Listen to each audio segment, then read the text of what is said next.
Salut à tous et bienvenue dans ce nouvel épisode de Vista, le podcast qui met en avant les talents de l'impact positif. Ce podcast est enregistré sur YouTube, Instagram et LinkedIn et édité par Gaia Connect, le plus grand collectif de mentors dans l'impact. Nous sommes aujourd'hui plus de 180 bénévoles et nous accompagnons des talents dans la transition vers des jobs à impact positif. Que tu te poses des questions sur le sens de ton travail ou que tu sois déjà dans une démarche de recherche, viens échanger avec nous sur gaiaconnect.co. On va trouver les meilleurs mentors adaptés à tes besoins qui t'apporteront des réponses et t'offriront leur réseau. Aujourd'hui, je suis ravi d'accueillir Clément, le fondateur de l'organisation Ma Petite Planète. Salut Clément, bienvenue.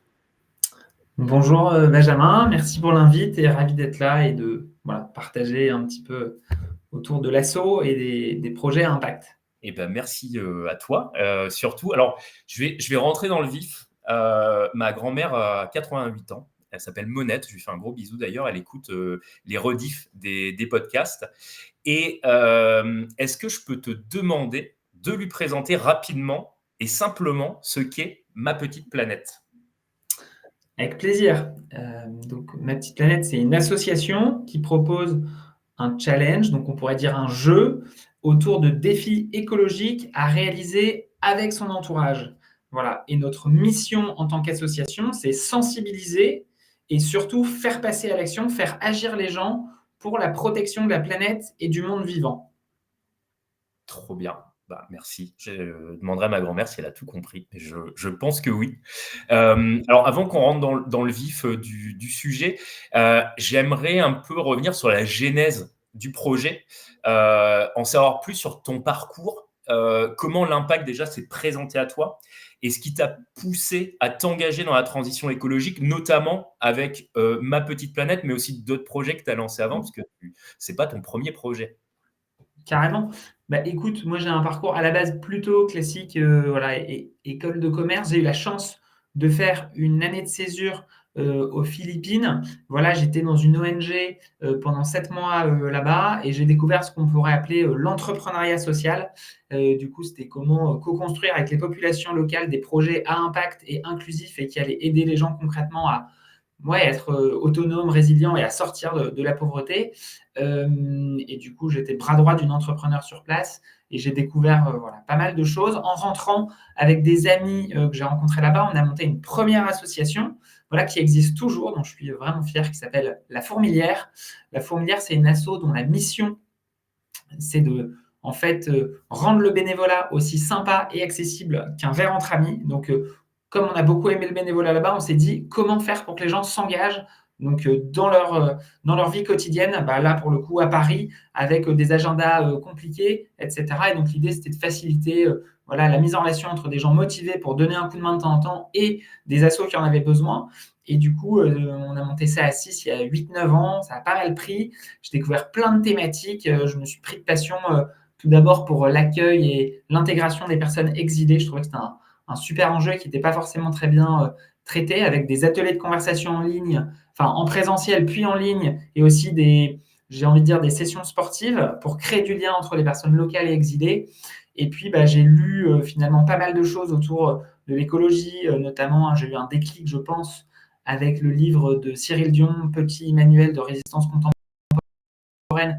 En vrai, la démission de Nicolas Hulot, qui à l'époque, sans les affaires, mais en fait, je me suis dit, mince, quelqu'un qui avait l'air engagé sur le sujet n'a pas réussi à faire bouger les lignes au sein du gouvernement, ça a l'air bloqué. Et du coup, je me suis dit, tiens, il faudrait vraiment que les citoyens se saisissent du sujet. Et du coup, j'ai commencé à faire ma transition personnelle sur le sujet, donc à beaucoup me documenter, aussi à me mettre en cohérence. Et la jeunesse, c'est que j'ai proposé à mes potes, vraiment, c'est mes potes historiques de collège-lycée, de faire un premier défi, challenge en août 2019 autour d'une liste de 20-25 défis que j'avais un peu imaginé. À la base, c'était très, très simple et artisanal. On avait un Google Sheet, on avait une conversation Messenger. Ça a vraiment commencé comme ça. Chacun marquait des petites croix quand il faisait des défis. Il y avait un premier classement qui s'actualisait. Donc ça, c'était la jeunesse de Ma Petite Planète. Ça a commencé comme ça. Et j'ai vite compris à ce moment-là que quand on mettait les gens en mouvement ensemble avec un contexte et un objectif donné, en fait, ce que j'ai vu, c'est que mes potes étaient passés vraiment plus à l'action que d'habitude pour la protection de la planète. Et donc ensuite, MPP, c'est une suite d'itérations en fait. Trop bien. Et Dans ton parcours personnel, est-ce qu'il y a eu un déclic? Parce que j'ai lu dans un article, tu es passé pas mal de fois par la case presse. J'ai lu dans un article que tu es issu d'une famille plutôt traditionnelle, qui n'a pas forcément un lien très fort avec l'écologie. Est-ce qu'il y a eu un déclic dans ta vie qui t'a dit, tiens, que ce soit ton engagement bénévole ou ton engagement pour la planète, est-ce qu'il y a eu un événement? Ouais. Écoute, bon, je pense il y a plusieurs choses. Voilà, c'est pas mal de rencontres aux Philippines avec des gens qui étaient un peu hors de mon cercle habituel, qui m'ont fait un peu évoluer sur mes idées, sur les inégalités dans le monde, sur la contribution des pays du Nord au dérèglement climatique versus les pays du Sud qui aujourd'hui malheureusement subissent. Voilà, il y a eu des questions un peu plus systémiques qui sont rentrées. À titre perso, en vrai, moi j'ai été hyper affecté par la canicule de juin-juillet 2019 à Paris. Il faisait genre 43 degrés à Paris. Et en fait, je me suis dit, bon, ok, franchement, j'ai l'impression qu'il n'y a pas de sujet plus central que l'habitabilité de la Terre, le fait de pouvoir simplement vivre et se promener dehors, voilà, tranquillement. Et du coup, même ça, c'était remis en cause par le fait qu'il faisait hyper chaud. Donc, je me suis dit, en vrai, allons-y et essayons de moi-même me mettre en cohérence. Et ensuite, je me suis dit, c'est cool d'être en cohérence. Et j'ai pas mal progressé sur le sujet, mais je me suis dit, comment je fais pour faire en sorte que les gens autour de moi se mettent en cohérence et passent à l'action aussi. Donc, je dirais que s'il y a eu un déclic, c'était la canicule en juin 2019 à Paris, ouais. Ok. Et si je me remets alors sur le contexte, Ma Petite Planète, le lancement, c'est fin 2019, début 2020. Ouais. Il y avait déjà tout ce qui était atelier autour de la sensibilisation, des fresques qu'on pouvait retrouver en entreprise, etc. C'était déjà bien implanté. Toi, tu as créé Ma Petite Planète parce qu'il y avait un trou dans la raquette? Écoute, Parce je que c'est pense une que classique. Voilà. ouais, il y avait pas mal d'initiatives, mais c'était en vrai, le démarrage est assez balbutiant à l'époque. C'est pas du tout comme aujourd'hui où tout le monde connaît la fresque du climat de tonnes et peut-être un peu NPP, voilà. Ouais. Mais si tu veux, moi, et je pense que c'est une bonne démarche pour toutes les personnes qui entreprennent, essayer de répondre à un problème que vous rencontrez à titre perso. Et ensuite, regardez si ce problème, il est vécu par d'autres personnes. Moi, en fait, j'ai créé MPP pour un besoin perso qui était, OK, moi, en vrai, j'ai pris conscience de la hauteur des enjeux, de l'urgence écologique et que ça allait profondément changer nos modes de société, voilà, que ça avait énormément d'implications. Et je me suis dit, comment je fais pour faire en sorte que les gens autour de moi arrêtent d'être incohérents sur le sujet et comment je fais pour, de façon motivante, les embarquer avec moi. Et donc, c'est pour ça que j'ai créé un outil finalement de mobilisation de son entourage qui est Ma Petite Planète. Et j'ai eu la chance de rencontrer du coup Mathilde et Christian au début de l'aventure, là, quelques mois après les premiers protos qui étaient aussi intéressés par le sujet, qui ont lancé aussi avec leur entourage respectif des ligues. Et on a vu que ça marchait. Et du coup, ensuite, c'est une suite d'itérations. Mais donc, vraiment, nous, on a juste voulu répondre à un problème qu'on rencontrait à titre perso, qui était comment ne pas aussi paraître pour le moralisateur et le relou de service quand on parle d'écologie. Voilà, si vous écoutez ce podcast, vous vous reconnaissez peut-être dans ce truc-là, c'est pas facile d'en parler. Donc moi, je voulais que finalement les informations et les bons messages, ils viennent pas juste de moi qui rabâche le truc, ils viennent plutôt d'un univers de jeu qui incite les gens à expérimenter des choses, trouver des alternatives, etc. Et c'est ça qui fait que les gens passent à l'action et trouvent la mécanique intéressante, je pense. Alors, ce qui est intéressant, alors tu parles de ton entourage au départ sur les acteurs vers qui était vouée Ma Petite Planète. De ton entourage jusqu'à aujourd'hui, il y a une croissance. Aujourd'hui, à qui s'adresse Ma Petite Planète? Parce que plus à ton entourage, j'imagine. Plus que, heureusement. Du coup, c'est très cool. On a beaucoup, beaucoup grandi. On est à date à 420 000 participants et un peu plus de 5 millions de défis réalisés pour la planète. Donc, c'est ça vraiment qui nous motive, ces deux chiffres-là, nombre de personnes sensibilisées et nombre de défis, donc de passage à l'action. Et en fait, aujourd'hui, il y a différents types de publics. Donc, ça a démarré de façon assez organisée avec mon entourage, des potes de potes. Et puis, il y a des gens, un beau jour, et c'est là où tu te rends compte du truc, du potentiel, c'est qu'il y a un beau jour, il y a des gens que je connaissais plus, il n'y avait plus de lien direct, qui me disent, tiens, j'aimerais bien lancer avec mon entourage. Et donc, ça a démarré comme ça.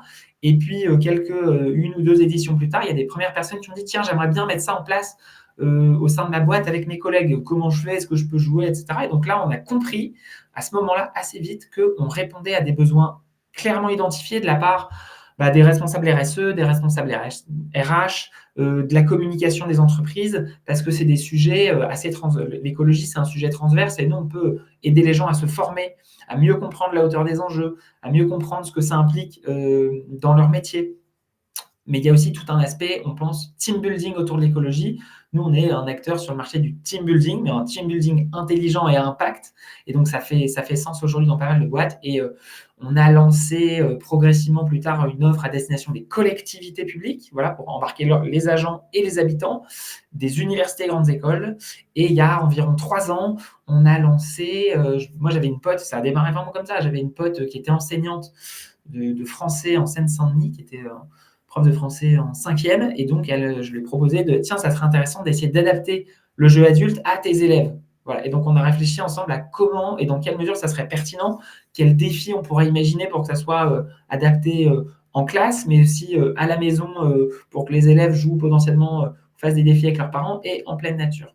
Et donc, de ce prototype en collège, on a maintenant une version qui est accessible de la maternelle, à tous les enseignants, de la maternelle au lycée. Et ça marche très très bien. Et aujourd'hui, 2/3 de l'impact de l'association en termes de défis et de nombre de participants, ce sont des élèves en fait. Voilà. Et ça, les gens ne le savent pas forcément quand ils regardent le projet comme ça, mais on a une très grosse traction au sein des écoles. Et j'ai vraiment l'impression qu'il y avait aussi un trou dans la raquette, j'ai envie de dire, au sein de l'éducation nationale. Aujourd'hui, on apprend aux élèves les maths, le français, l'histoire, la géo, mais on leur apprend rarement la place de l'homme dans son environnement, à quel point, les bonnes pratiques pour préserver le milieu, l'environnement, le lien avec la faune, la flore. Il faudra aller, à mon sens, beaucoup plus loin pour que les élèves comprennent le vivant, notre place dans le vivant, et puissent aussi être des acteurs et des éco-citoyens, finalement. Et donc, c'est notre vision avec MPP scolaire, c'est de devenir un acteur de référence dans l'éducation à l'écologie en France et en Europe. C'est quoi justement les retours que tu as sur MPP scolaire, que ce soit du corps enseignant ou que ce soit des élèves? Écoute, en vrai, je vous invite à regarder une vidéo récap et je vous en partager une dans le chat si vous voulez voir un petit peu ce que ça donne. Mais en vrai, c'est un projet qui fédère les élèves et les enseignants pendant 3 semaines. Ça devient très central dans les écoles. Et l'idée, c'est que... Alors, hop. Pardon. L'idée, c'est que, en fait, les élèves passent à l'action assez rapidement. Ils sont hyper motivés par l'idée de gagner des points, d'avoir des défis très concrets. En fait, c'est l'apprentissage par l'expérimentation. Ce n'est pas uniquement théorie. Ce n'est pas « Ah tiens, il faudrait faire ça, il faudrait faire ça ». C'est « On te propose de faire ça, fais-le, regarde comment faire, partage ensuite aux autres camarades de classe comment tu as fait, et ensuite encouragez-vous ». Et donc, il y a des défis individuels, mais aussi pas mal de défis collectifs qui créent un vrai sentiment d'unité, on va dire. Et il y a un autre truc qui motive les élèves, c'est que ça soit un grand concours national et même international autour de l'écologie, ce qui fait que en fait, les élèves, quand on leur dit vous jouez, mais il y a aussi des gens, il y avait 3700 classes sur la dernière édition, et du coup, en fait, ils veulent faire en sorte que leur classe soit le plus haut possible dans le classement. Voilà un petit peu pour MPP scolaire. Et en fait, ce qui est très cool, c'est qu'aujourd'hui, on a des enseignants qui décident de s'inscrire chaque année et du coup, qui ont des nouveaux élèves chaque année avec qui ils le font. Ah, trop bien. Alors, j'ai vu que le lien avait été partagé dans le chat, donc vous l'avez sur la page récap du LinkedIn de cette émission. Alors, si on rentre un peu plus dans le vif du sujet, quand tu crées Ma Petite Planète, alors j'imagine que tu ne crées pas une asso dès le premier jour. Comment ça se passe? Comment est-ce que tu en viens à créer une association? Comment est-ce que tu trouves des financements? Parce que développer une application mobile, fédérer, communiquer autour du projet, ça coûte de l'argent. Comment tu as réussi à réaliser ces étapes et dans quel ordre tu les as faites? Bon, alors comment j'ai réussi? Alors, c'est très, très collectif cette histoire. Moi, si tu veux, je suis le mec qui a eu l'idée, si tu veux, et ensuite, j'ai tout fait pour trouver les meilleures personnes pour co-construire ensemble le projet. Et donc, on a cofondé en fait, au début, bon, c'était très informel, quoi. Et puis, on a mis, je sais pas, 8-9 mois avant de créer les statuts de l'association. Mais en tout cas, si vous lancez aujourd'hui un projet, ne vous occupez pas tout de suite, je pense, de la partie juridique, etc. Essayez d'abord de prototyper, valider l'intérêt des parties prenantes, creuser, lancer un MVP, avoir un début de communauté. Et nous, ensuite, on s'est dit, OK, quel est le meilleur statut pour accueillir tout ça? Et nous, en fait, on a vite compris que le projet avait un fort potentiel d'accueillir des bénévoles parce que la cause, eh bien, elle parle à beaucoup de gens. Et de l'autre côté, il y a plein de gens qui ont envie de filer un coup de main. Et donc, nous, on a imaginé un système où aujourd'hui, on a 250 bénévoles. Et c'est aussi pour ça qu'on a une force de frappe importante. Et on a tout un système d'onboarding, de suivi, de fiches mission pour que les bénévoles puissent nous aider allez, je vous en balance quelques-unes, mais il y a beaucoup de bénévoles qui font de la traduction, il y a des bénévoles qui font de l'animation, de ligue ouverte, il y a des bénévoles qui font de la rédaction de contenu, il y en a qui publient des articles sur le blog, et il y en a qui vont calculer des empreintes écologiques, carbone, eau, déchets, etc. Et après, on a des bénévoles, et c'est un très bon point, aussi plus techniques, product, développeurs, etc. Et pour info, et c'est assez exceptionnel, moi, je ne suis pas du tout dev, et ni Mathilde, ni... Et en fait, c'est un peu par le bouche à oreille, on a trouvé quelqu'un qui s'appelle Roland, qui est un pote de paix, et il a créé le MVP de Ma Petite Planète à partir de plusieurs éditions. Il y a déjà 5-6 éditions sur Google Sheet, et on lui a dit, tiens, il y a une traction, ça marche. Maintenant, nous, pour passer à l'échelle, il faut qu'on ait un outil plus intuitif, plus scalable aussi, parce que pour la petite histoire, en fait, on a envoyé plusieurs centaines de liens Google Sheet à droite à gauche. Ensuite, on devait scraper les données pour faire un classement général avec tous ces Google Sheets. Enfin, voilà, c'était pas si simple. Donc, on a eu un MVP d'application qui a plutôt bien fonctionné parce qu'on avait validé plein d'hypothèses et on avait compris comment les gens voulaient interagir avec le produit en amont.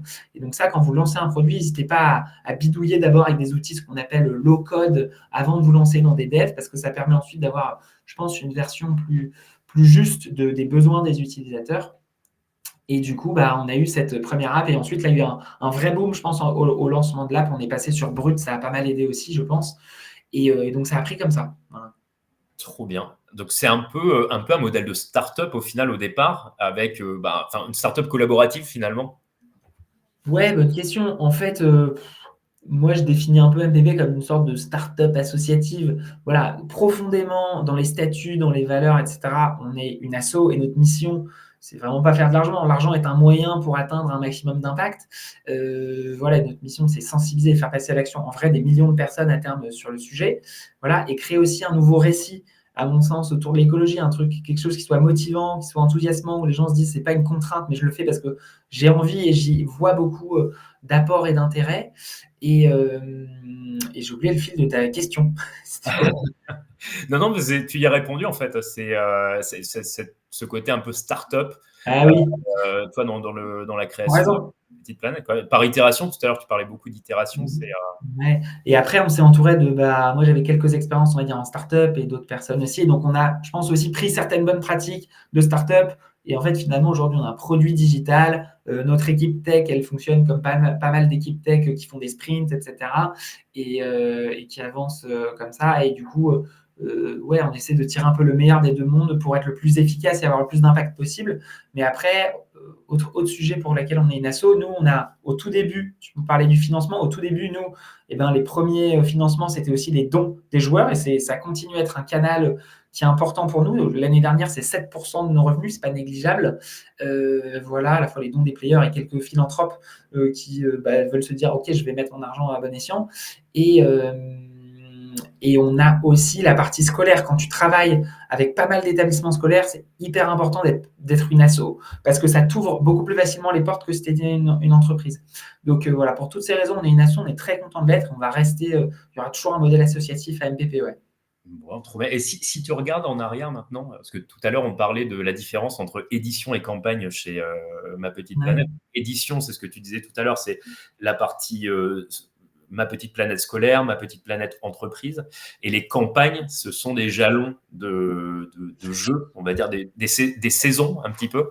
Ouais, alors je vais clarifier un peu. Du coup, en fait, et c'est aussi dans nos apprentissages sur qu'est-ce qui va donner envie aux gens d'agir. Donc, nous, on s'est dit, comment faire pour rendre l'expérience MPP la plus motivante possible? Eh bien, on va créer on va événementialiser l'écologie et on va dire aux gens, non seulement vous allez jouer avec votre entourage, vous allez jouer avec des centaines, des milliers, peut-être un jour des millions de gens en live ensemble. Et du coup, c'est beaucoup plus motivant, notamment quand on parle d'actions qu'on fait la plupart du temps individuellement, etc. Il y a un effet d'échelle et d'impact qui motive les gens.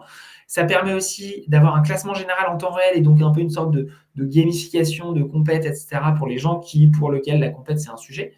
Et le dernier point, c'est qu'en termes de process, de communication, etc., c'est beaucoup, beaucoup plus simple pour nous parce qu'on maîtrise l'expérience utilisateur de A à Z, parce qu'on sait exactement où les gens sont par rapport aux éditions qui durent 3 semaines. Et ensuite, nous, on a en effet différentes versions du jeu.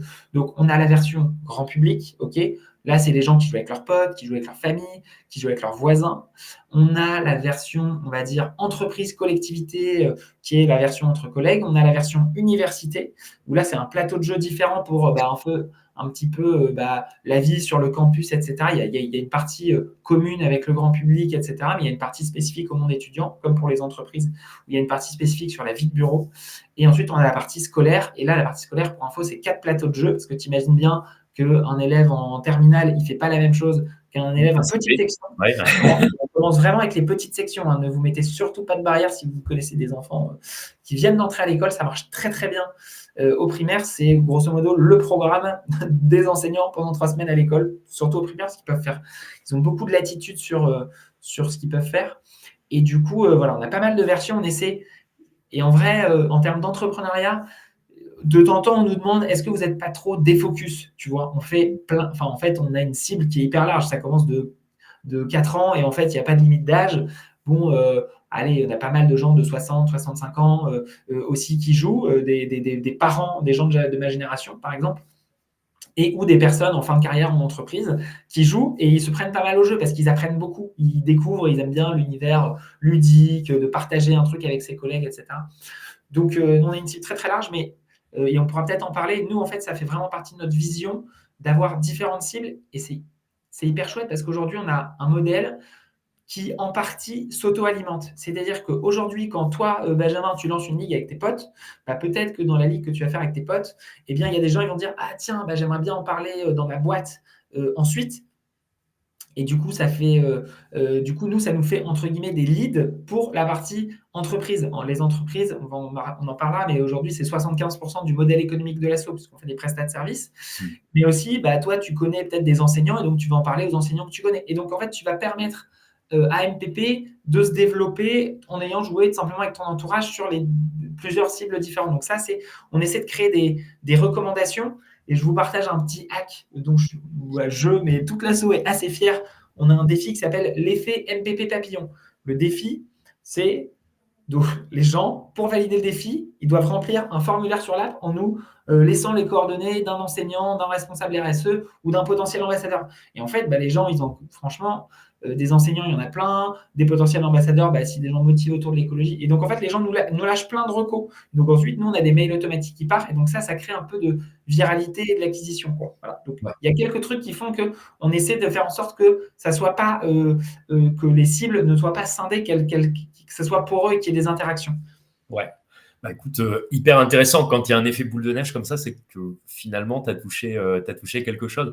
Alors, avant qu'on aille sur le prochain sujet, je veux juste rappeler aux personnes qui nous écoutent en live qu'ils peuvent poser leurs questions dans les commentaires, que ce soit sur YouTube, Insta ou LinkedIn, et on les reprendra à la fin. Alors, justement, pour rebondir sur le dernier sujet, quand on a préparé un peu le podcast, tu m'as parlé d'un concept qui te tenait pas mal à cœur et qui est assez prenant sur ma petite planète, qui est le triangle de l'inaction. Est-ce que tu peux nous dire ce que c'est et comment ma petite planète vient casser ce triangle-là? Carrément. Et je vais expliciter, je pense, pour celles et ceux qui veulent creuser, je vous envoie un lien dans le chat. Et voilà, n'hésitez pas à regarder. Donc c'est quelqu'un qui s'appelle Pierre Pertout qui a théorisé un petit peu ce triangle de l'inaction. Je vous la fais simple. Et donc il y a un triangle. Il y a d'un côté les citoyens, de l'autre côté les pouvoirs publics, et ici il y a les entreprises. Et l'idée, c'est qu'aujourd'hui, malheureusement, en fait, les gens se renvoient la responsabilité, disent tant que, ok, moi je suis citoyen, tant que les entreprises font pas des offres attractives sur les produits bio, sur voilà, les produits écolos, etc. Tant qu'en vrai, si le train est plus cher que l'avion, c'est compliqué pour le citoyen de concrètement faire le choix de prendre le train, même si c'est plus cher, etc. Donc, et ensuite, les entreprises vont dire, OK, nous, tant qu'on n'a pas de cadre légal incitatif, en fait, nous, on suit la loi du marché. Et voilà. Et du coup, voilà. Et ensuite, les politiques ou les pouvoirs publics vont dire, en vrai, si les citoyens veulent qu'on soit cohérent sur le sujet, votez aussi pour des partis écologistes ou qui ont à minima des mesures écologiques. Donc aujourd'hui, tout le monde se renvoie un peu la balle. Et nous, dans notre vision, on veut transformer ce triangle de l'inaction en cercle vertueux de la mobilisation et se dire un petit peu comme je l'ai illustré avec les différentes cibles, se dire que ok, moi je suis citoyen, eh bien il y a des défis dans ma petite planète où en fait je peux embarquer ma collectivité, où je peux sensibiliser ma collectivité sur un sujet. Il y a un défi qui s'appelle une lettre verte, qui est envoyer une lettre ou un mail à son maire ou à l'équipe municipale avec une proposition d'action pour rendre plus cohérente, verdir la municipalité. Tu vois, on a des actions en mode alors, ça s'appelle, c'est un défi autour du boycott de certains produits incohérents en entreprise. Et donc là, on va mettre un petit rapport de force entre les citoyens et les entreprises pour dire que les citoyens n'acceptent plus que certaines entreprises fassent du greenwashing ou mettent à la vente certains produits. Et donc, voilà, nous, on essaie de transformer ça pour faire en sorte que chaque partie ait intérêt, finalement, à agir dans le sens de l'intérêt général et non pas se renvoie la balle. Donc, c'est ça un peu qu'on essaie de faire à travers ce cercle de mobilisation. On est surtout connu, je pense, au début pour la partie grand public citoyen, mais ça se développe très bien en entreprise. Et j'ai envie de dire, la partie pouvoir public, il y a les agents, les habitants et le scolaire, et l'éducation qui pourraient être impactés. Donc, on essaie de faire avancer tout ça en même temps. Au final, ce triangle de l'inaction ou de la patate chaude aussi, un petit peu, parce que finalement, tout le monde, tu l'as dit, tout le monde se renvoie la balle. Dès que tu as cassé un coin du triangle, ce cercle-là n'existe plus, tu peux inverser la vapeur. Et justement, dans ce contexte un peu de bataille contre ce triangle de l'inaction et de l'expérience maintenant que vous avez accumulée chez Ma Petite Planète, quels sont pour toi les meilleurs leviers pour inciter quelqu'un à passer à l'action? Écoute, je pense qu'il faut un peu comprendre la psychologie de la personne et en vrai, les gens ne réagissent pas, ne sont pas sensibles aux mêmes arguments ou à la même approche. Donc, nous, il y a 4 trucs qui reviennent principalement sur les raisons principales de jouer. Donc, la première, ça va être, tu vois, la partie, OK, moi j'ai envie de progresser sur le sujet, une démarche sincère et j'ai envie de faire mon mieux. Donc, me challenger à titre perso sur des défis que je n'ai pas fait. Donc là, tu peux proposer aux gens, tiens, est-ce que ça te dirait de faire un défi un peu innovant, machin. Ensuite, il y a les gens qui veulent mieux comprendre le sujet et monter en compétences. Et donc, nous, finalement, le jeu, l'application mobile, c'est une mine d'informations et on a une vision un peu holistique de l'écologie, c'est-à-dire qu'on ne parle pas du tout que d'empreinte carbone. On parle de la pollution des eaux, la pollution des sols, on va parler de biodiversité, on va parler de la préservation des sols. Enfin, voilà, c'est assez systémique. On va parler d'écoféminisme, potentiellement d'inégalité sociale, de solidarité, etc. Donc, c'est assez large. Et derrière, un défi, si vous téléchargez l'app, vous verrez, il y a à chaque fois un petit détail qui explique ce qu'il faut faire, mais aussi des conseils pour réaliser le défi. Dans ces conseils, on mentionne pas mal de structures d'intérêt général, pour la plupart qui sont devenus nos partenaires, voilà, qui nous aident et qui portent le projet avec nous, qu'on recommande parce qu'ils facilitent le passage à l'action. Et on a aussi toute une partie qui s'appelle pour aller plus loin et pour comprendre vraiment les enjeux. Et donc là, on a des articles passionnants, des MOOC, des vidéos, voilà, du contenu qu'on a trouvé pertinent sur Internet. Et donc voilà, il y a cette partie de montée en compétences. Il y a aussi, il ne faut pas le sous-estimer, la partie compète. Voilà, vous avez tous en tête des gens qui sont fans de compète et qui sont prêts à faire beaucoup de choses pour gagner des points et pour shiner en public. Et en vrai, nous, on joue pas mal sur ce levier et pourquoi pas. Alors, la compète, en vrai, a des vraies limites et aujourd'hui, nous, on est beaucoup plus, on va dire, de ce style, il faut coopérer. Après, on est conscient que c'est un levier pour certaines personnes, donc il y a certaines mécaniques qui peuvent être activées dans ce cadre-là. En tout cas, n'hésitez pas à utiliser ce levier-là. Et le dernier point, en vrai, il faut rendre l'écologie sexy, marrante, attrayante. Et donc, c'est pour ça qu'il y a tout un univers de jeux. Et donc, les gens, tu leur dis, tiens, est-ce que tu as envie de vivre une expérience sympa, originale, marrante avec ton entourage? Et ça peut marcher. Et du coup, c'est pour ça que vous verrez dans Ma Petite Planète, il y a plein de blagues, il y a des jeux de mots, il y a un univers de jeu. On essaie de rendre le truc un peu épique pour que les gagnants soient un peu la gloire, tu vois. et que les gens soient hyper fiers d'être écolo et de se dire ah bah tiens j'ai fait un truc cool avec mon entourage et on crée des souvenirs autour de l'écologie et le truc marrant c'est que de temps en temps on voit que même après plusieurs semaines, plusieurs mois après les éditions, les conversations de ligue, voilà, elles vivent encore et les gens se partagent des trucs, se charrient ou se balancent des infos sur l'écologie, etc. Ok. Et tu vois, nous, chez Gaïa, tu vois, pareil, on a une mission derrière qui est d'accompagner des gens justement sur des carrières à impact. Euh, Moi, je constate que régulièrement, il y a un déclencheur. Quand tu dis, bah, je commence à questionner mon sens au travail et mes missions au quotidien, souvent, ça va être la naissance d'un enfant, ça peut aller Mmh. burn-out, il y a un événement particulier. Toi, tout à l'heure, tu parlais de la canicule en 2019 qui a été un déclencheur. Ouais. Est-ce que lorsque tu vas essayer de faire de la sensibilisation auprès du grand public, c'est important de trouver comme ça des catchs ou des points de passage qui en général rapportent cette transition ou problème écologique à Mmh. ta propre situation. Carrément. Et je pense que tout objectif d'atelier de sensibilisation, mais aussi de déclencheur, c'est de créer une émotion. Et en vrai, c'est prouvé que c'est les émotions qui font. C'est un super levier de passage à l'action. Et donc, nous, en vrai, ce qu'on essaie de créer dans MPP, c'est une émotion autour du vivant et du collectif.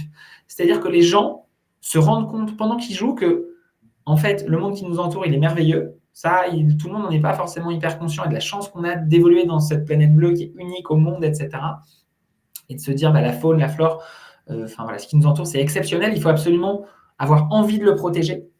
Et aussi, voilà, créer une émotion, un lien, une empathie entre voilà, la faune, la flore, l'être humain, pour que les gens aient envie de faire l'extra mile et passer à l'action pour la planète. Et ensuite se disent, en fait, je ne suis pas tout seul dans ma transition, je le vis avec des personnes. Et c'est beaucoup mieux, je pense, accepté, perçu, quand, en fait, voilà, il y a parfois un sentiment de solitude et les gens font leurs petits gestes dans leur coin et tout, mais parfois, il y a des gens qui sont même pas fiers de le montrer, qui se cachent. Et en fait, il faudrait renverser cette norme sociale en mode, et nous, ce qu'on dit aux gens, c'est en vrai, vous avez raison d'être écolo. Enfin, il n'y a pas de sujet. Aujourd'hui, pour l'intérêt général, tout le monde aurait intérêt à être davantage. Voilà. Et en fait, l'écologie, c'est du bon sens quand on y réfléchit. C'est juste protéger notre lieu d'habitation. Du coup, il n'y a pas, normalement, il ne devrait pas y avoir de débat là-dessus. Et du coup, il faut créer une nouvelle norme et rendre les gens fiers d'être écolo et d'agir. Donc, voilà un petit peu les axes que j'utiliserai. Trop bien. Si je regarde maintenant la vision long terme de ma petite planète, où est-ce que vous voyez dans 5 ans avec ma petite planète? Yes.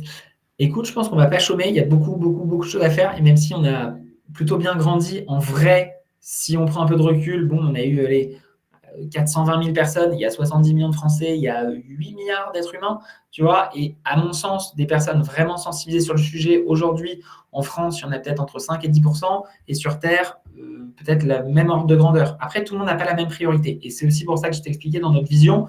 Nous, notre vision, c'est d'abord aller dans les pays qui ont une forte empreinte écologique. Donc, on va d'abord faire un focus de par la géographie sur la France, ensuite l'Europe. Ensuite, je pense qu'on ira, voilà, ça c'est à voir, et le timing, c'est difficile de dire, mais franchement, on ira peut-être un jour aux États-Unis parce qu'ils ont une grosse empreinte. Voilà. En tout cas, moi, j'ai pas très envie d'aller faire la morale aux personnes qui sont en dessous de 2 tonnes, on va dire, si on parle juste de CO2 par an, parce que c'est pas là le. Voilà, il faut que les pays du Nord, les pays qui ont une forte empreinte écologique, prennent leurs responsabilités là-dessus. Et donc, nous, ça sera le focus de l'assaut. Et tu vois, ce qui est chouette avec MPP scolaire, c'est que derrière, il y a les enfants, mais en fait, les enfants, ils embarquent aussi leurs parents.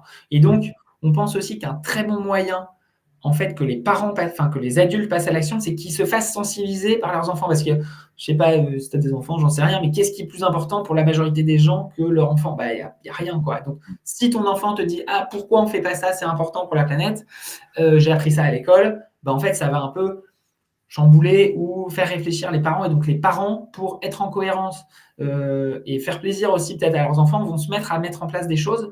Et donc, on pense que c'est assez systémique ce point-là. On aimerait davantage travailler avec les pouvoirs publics et on aimerait porter avec notre communauté, tu vois, des plaidoyers pour voilà, mettre en place des lois plus cohérentes, et cetera. Donc nous, on est très ouverts au partenariat. Là, on va tenter de rejoindre et voilà, il y a une discussion la semaine prochaine avec la Coalition pour l'océan. Il y a le sommet mondial pour les océans l'année prochaine à Nice, de mémoire. Nous, on a envie d'y prendre part et que notre communauté y prenne part très concrètement. Donc, on va faire des alliances avec d'autres acteurs pour porter un plaidoyer. Et tu vois, en entreprise, nous, un peu notre vision, c'est d'être identifié comme un team building de référence en Europe sur le sujet. Ce qui est très chouette, c'est qu'aujourd'hui, MPP s'est traduit en 5 langues, notamment grâce à nos bénévoles. Et c'est surtout joué pour le moment en entreprise, quand l'entreprise a des filiales à l'étranger. Donc, ça permet d'être inclusif dans le déploiement du jeu au sein des structures. Et nous, ce qu'on essaie, ce qu'on arrive plutôt bien à faire, c'est accélérer, soit créer, soit accélérer des collectifs écologie. C'est-à-dire il y a des salariés qui sont hyper motivés par le sujet, qui se sentent parfois un peu désemparés, qui sont un peu seuls. On va les permettre, à travers le challenge MPP, d'identifier qui sont les autres personnes motivées sur le sujet au sein de leur boîte, de se mettre en relation et de créer une dynamique sur le sujet, c'est-à-dire les gens vont avoir plein d'idées pour leur boîte, ils vont pouvoir aller porter des idées ensemble auprès de leur direction, et ils vont avoir une sorte de légitimité à parler de ces sujets, parce qu'il y a plein de gens qui ont agi et qui ont proposé des choses pendant les 3 semaines, qui ont mis en place des choses. Voilà un petit peu notre vision sur les différentes cibles. Voilà. Et donc devenir aussi, pour la partie grand public, une sorte de jeu viral sur l'écologie. Nous, on aimerait que ça soit un peu autoportant. On continuera à faire de la com, mais il faudrait que les gens en parlent davantage, quoi. Justement, sur ce sujet-là, nous, on accompagne pas mal de personnes qui sont un peu découragées dans leur entreprise, qui n'ont pas réussi à faire bouger les lignes et qui souhaitent changer de boîte ou changer de taf. Qu'est-ce que tu conseillerais à quelqu'un qui veut installer le challenge Ma Petite Planète dans sa boîte pour faire un petit peu bouger les choses, qui est un peu dans son coin et qui ne sait pas comment l'implanter?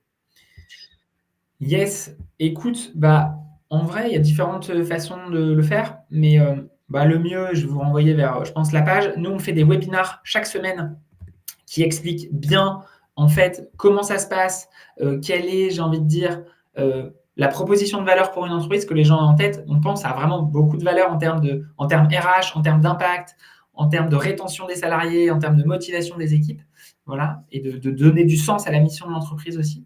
Et donc, on fait des webinars où on explique la proposition de valeur, mais aussi l'accompagnement avant, pendant et après l'édition. En quelques mots, en fait, nous, on va prendre le temps de venir présenter l'initiative en entreprise pour embarquer les gens, identifier et former les ambassadeurs, les chefs d'équipe au sein de la boîte.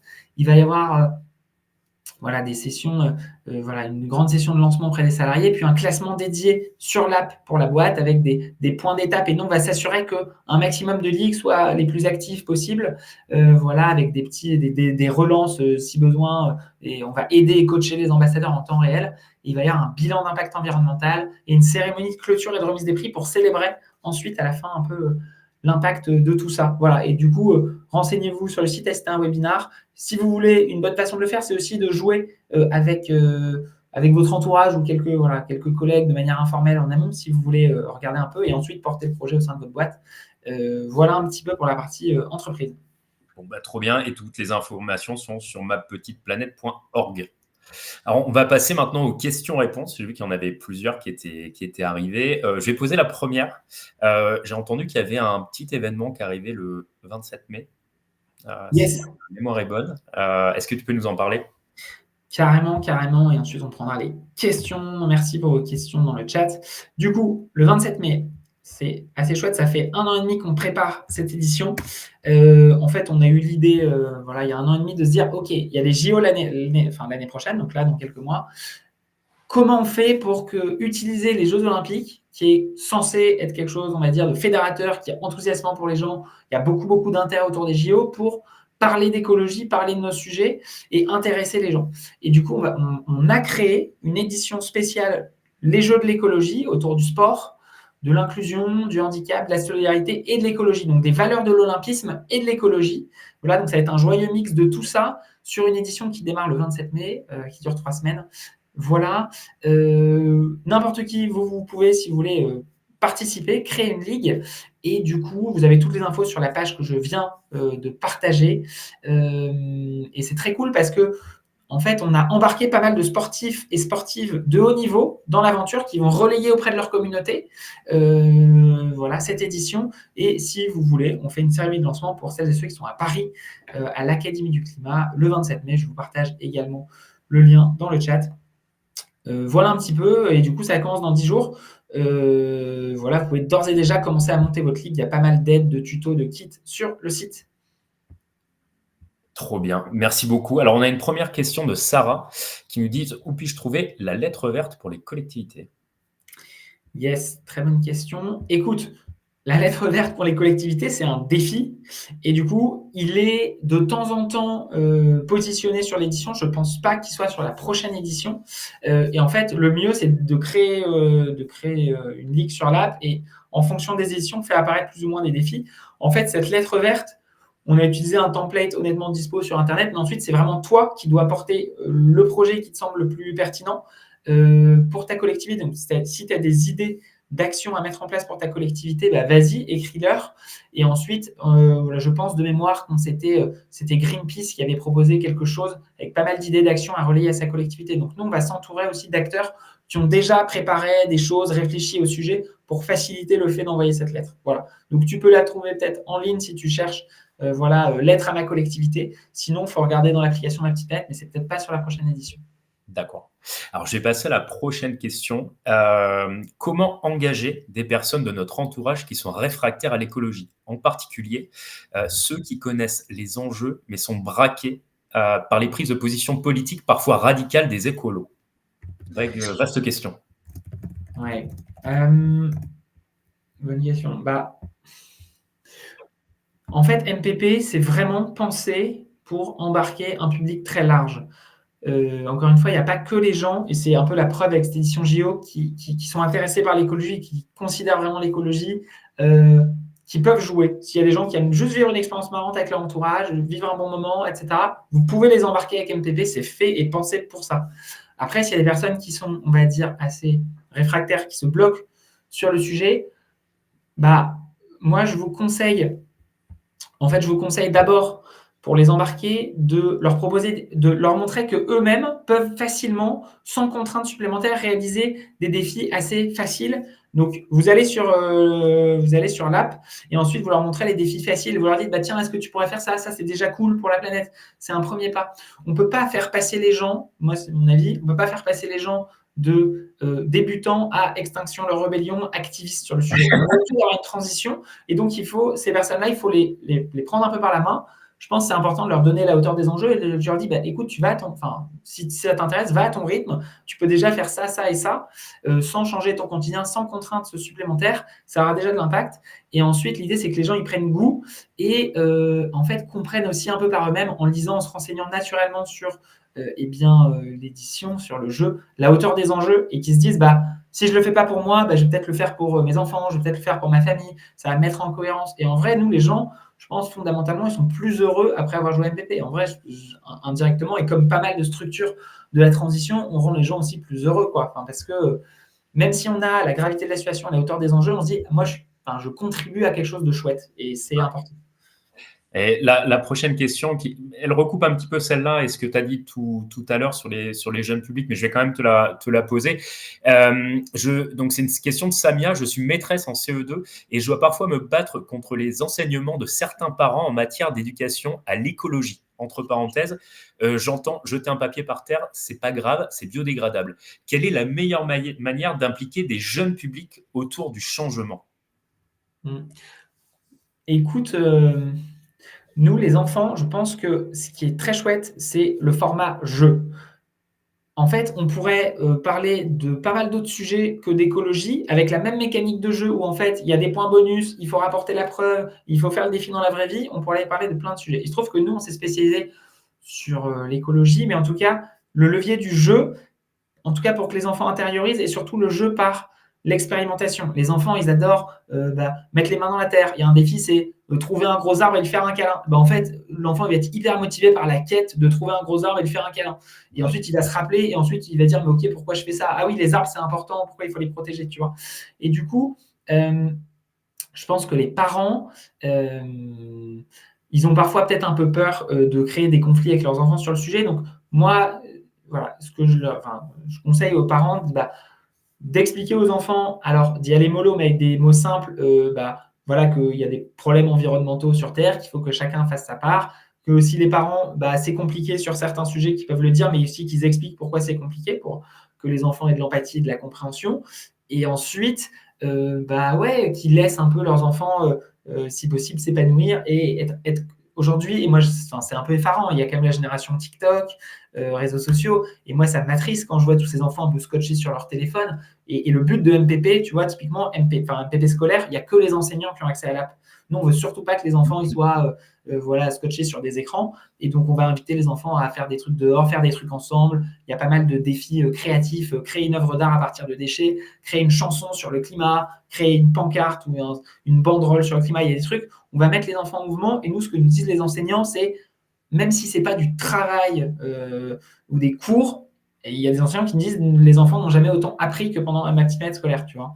Donc, voilà un petit peu les éléments de réponse. Clément, c'était ultra intéressant. Je te remercie infiniment pour ton temps. J'ai appris beaucoup et j'encourage tout le monde à participer à l'édition du 27 mai, l'édition spéciale de Ma Petite Planète. Toutes les infos sont sur mapetiteplanète.org. Et si toi aussi, tu veux inscrire ta carrière dans l'impact, viens nous parler sur gaiaconnect.co. On est 180 mentors. On va t'aider, on va trouver les bons mentors pour t'accompagner vers la transition. Excellente journée à tous et à bientôt pour un nouvel épisode de Vista Podcast. Merci beaucoup Clément. Merci à tous, au plaisir. À bientôt.